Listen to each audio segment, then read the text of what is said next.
Ya, baik, kali ini kita akan beralih ke Neng Rosidah dan juga Neng Hanifah. Apa kabar nih? Ayo senyum. Baik, bertanya tentang pengalaman ini, kan Rosidah ya. Habisnya sekitar usia berapa tahun Rosidah? 15 tahun ya? Ya, 15 tahun pas kelas 2 SMA ya? Ada nggak? Iya, Iya, kelas 2 SMA. subhanallah. Itu bagaimana pengalaman sudah dalam menghafal? Awalnya tuh motivasinya dari mana? Atau disuruh bisa mau atau memang keinginan memang Bisa dibilang dua-duanya.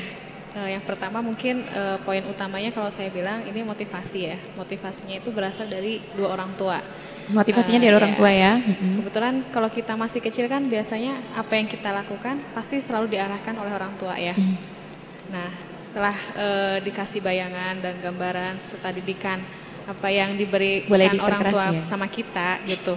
Akhirnya dari situ mungkin muncul sedikit demi sedikit keinginan saya untuk lebih memperdalam dan melangkah lebih jauh di dalam menghafal Quran itu sendiri gitu. Hingga akhirnya yang tadinya saya tidak menyukai mungkin bisa dibilang coba biasanya anak kecil kalau disuruh ngaji mungkin susah ya gitu, bisa dibilang seperti itu. Itu sejak usia berapa? 4 tahun? 4 tahun itu 4 tahun, itu sudah disuruh sama Abi? Ya. Ya, itu seneng nggak pas disuruh? Pertama-pertamanya terpaksa? Iya. Tapi akhirnya setelah kita mencoba gitu ya, seneng juga gitu. Wah enak juga ya kayaknya. Ya. Dilanjutkan. Disuruhnya seperti apa? Ayo hafalkan surat ini atau seperti apa disuruh? Modal utamanya di sini mungkin tilawahnya dulu ya diperbaiki. Tilawahnya dulu, yang pertama. Mahrojnya, tahfiz, maksudnya tajwidnya seperti itu. Kemudian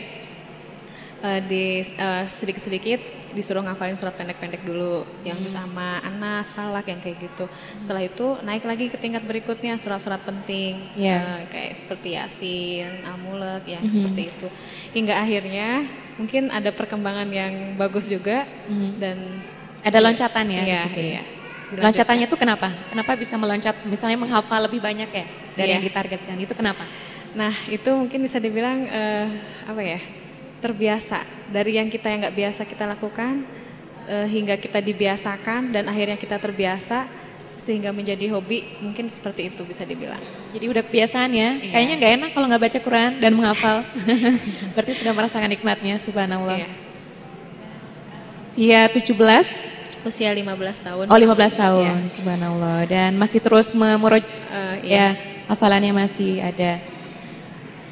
Baik, apakah ada tertentu yang diajarkan oleh abinya?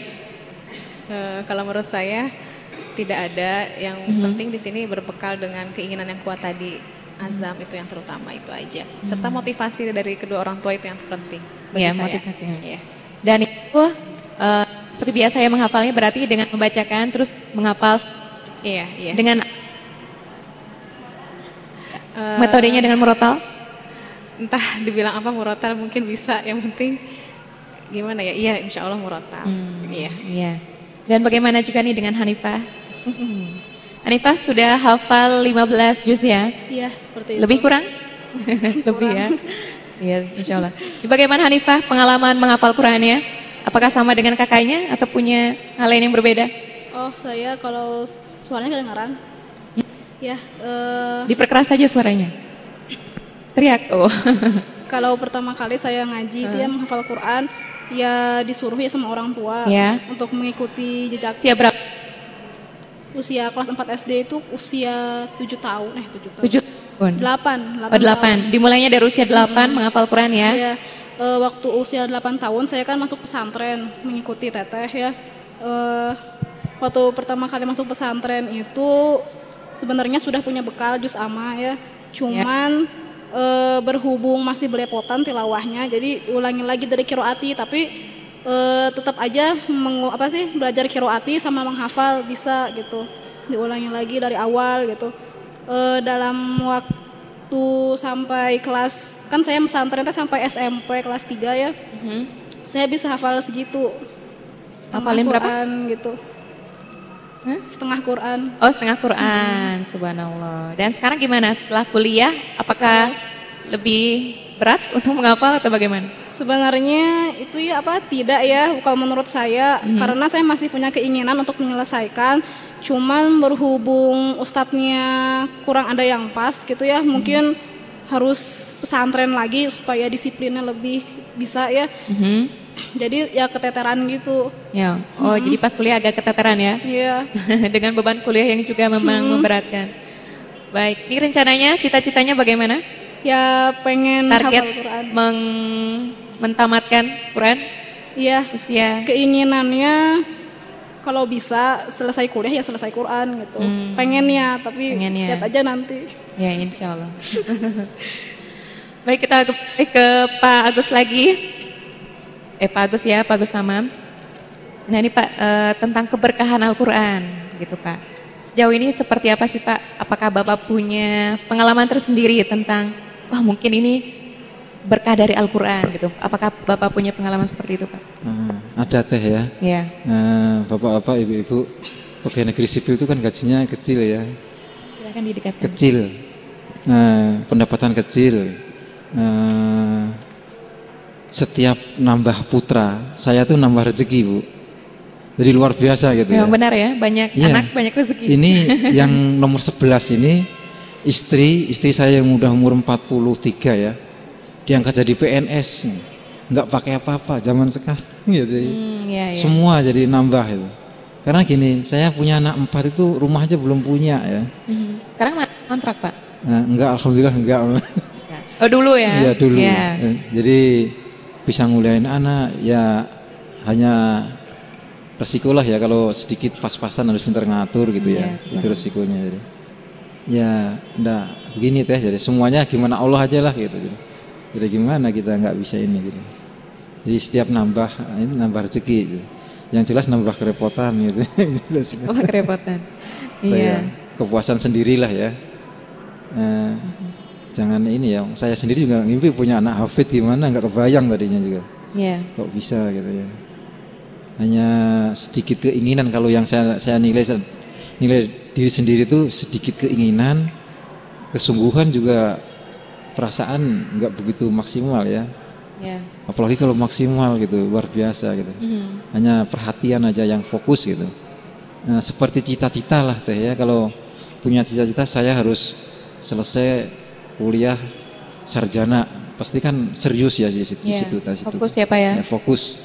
Mau kuliah selesai berapa tahun ya tergantung kita gitu ya. Betul. Nah, target. Nah, selain juga karena pertolongan Allah ya, kita hanya berusaha. Iya. Allah juga yang menentukan nantinya. Iya. Dan ini Pak, target atau cita-cita Bapak ke depannya seperti apa? Terhadap karir Bapak mungkin ya, atau terhadap anak-anak inginnya seperti apa Pak? Saya pengennya punya ma'had, anak-anak Punya mahat ya? digabungkan jadi satu gitu. Jadi digabung. bergabung jadi satu, pengen punya wadah gitu. Iya. Dan para pengajarnya anak-anak Bapak gitu. Yang saya perhatikan, ma'had itu akan sukses kalau dikelola keluarga ternyata. Iya. Kalau banyak orang, banyak ide gitu ya, yang saya perhatikan di dalam kok riuh. Riwa. Nah, kalau satu keluarga gitu kan, motivasinya dari situ kalau saya dulu. Iya. Oh bagus ya kalau saya punya ma'had terus anak-anak semua di situ gitu ya. Taruh kalau punya 1, 2, 3. Nah kalau punya 5 hafid aja deh, insya Allah jadi Ustaz ya ma'had ya. Jadi ma'had hafid, kita buat ma'had hafid gitu. Karena pengalaman ma'had hafid itu untuk anak-anak masih jarang deh ya. Masih jarang dan sekarang itu mahal. Jadi untuk masuk surga ternyata juga butuh uang banyak gitu ya. Kalau untuk yang ekonomi pas-pasan tuh mahal Ustaz. Iya. Jadi, Ya apakah Bapak sudah menemukan contoh bahwa ada ma'had yang dikelola oleh keluarga gitu? Banyak ya? Iya. Iya. Jadi ma'had tahfidz itu perlu ya. Jadi memang keutamanya kan banyak sekali ya. Iya. Selain itu Pak ada keinginan yang lain, cita-cita yang lain selain mendirikan ma'had? Enggak deh ya. Enggak Enggak ada. Kalau secara spesifik terhadap anak Bapak yang berjumlah 11, inginnya seperti apa Pak? Selain menjadi hafiz. Ya kalau sudah hafid di mana Allah aja teh. Gimana Allah aja, Dimana pasrah Allah Pak aja. ya. Iya, Tentunya sudah. setelah berusaha. Baik, terima kasih Pak Agus. Dan sekarang kita beralih kembali ke Pak Ustadz Herfi. Bagaimana nih Pak Ustadz Herfi pengalamannya bersama Al-Quran, berinteraksi bersama Al-Quran. Bagaimana keberkahan yang Bapak pernah rasakan? Silakan Pak.